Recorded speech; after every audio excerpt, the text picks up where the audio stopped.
ఉపాధ్యాయ హోదాలో ఇప్పటివరకు సుదీర్ఘ అనుభవం ఉన్న మీరు, హ్మ్. సేమ్ టైమ్ మీరు చెప్పిన విధానానికి రిలేటెడ్‌గా హ్మ్. పిల్లల తల్లిదండ్రులకు ఏం చెప్తారు? అయితే నేను పిల్లల తల్లిదండ్రులు కావచ్చు, ఎవరికైనా ఏం చెప్పాలనుకుంటున్నానంటే, సమాజాన్ని ప్రభావితం చేసే వ్యక్తుల లోపల టీచర్‌దే ముఖ్యమైన పాత్ర అన్న. ఎందుకంటే, పిల్లోడు మంచి మార్గంలో వెళ్ళాలా, చెడు మార్గంలో ఎళ్ళాలన్నా కూడా హ్మ్. స్కూల్ ఏజ్ కరెక్ట్ అన్నట్టు. హ్మ్. ఆ స్కూల్ ఏజ్ లోపల పిల్లోడికి అంటే ఓన్లీ ఎడ్యుకేషన్ ఒకటే కాదు. అవును.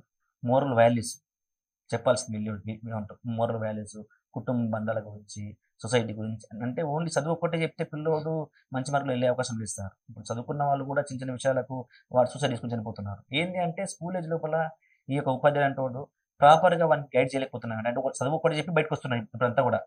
అట్లా కాదు. మేమేం చేస్తుంటాం అంటే మా టీచర్స్ కూడా నా లైఫ్‌లో అంటే ఇన్నేళ్ల సర్వీస్ లోపల మేము ఈ ఇయర్ పెట్టానుంట స్టాఫ్ మీటింగ్‌లో ఈ ఇయర్ పెట్టలేదు. ఎందుకోసం అంటే ఒక టీచర్ ప్రాపర్‌గా వెళ్ళేసి క్లాస్‌లో 45 మినిట్స్ అంటే ఎవ్రీ డే ఒక క్లాస్‌లో 45 మినిట్స్ టీచర్ ఉంటారన్న.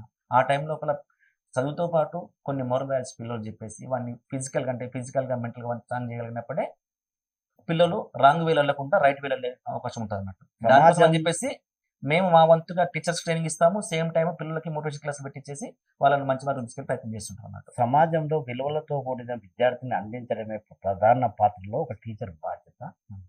ఉంటుంది. అది కీలకం. అవును.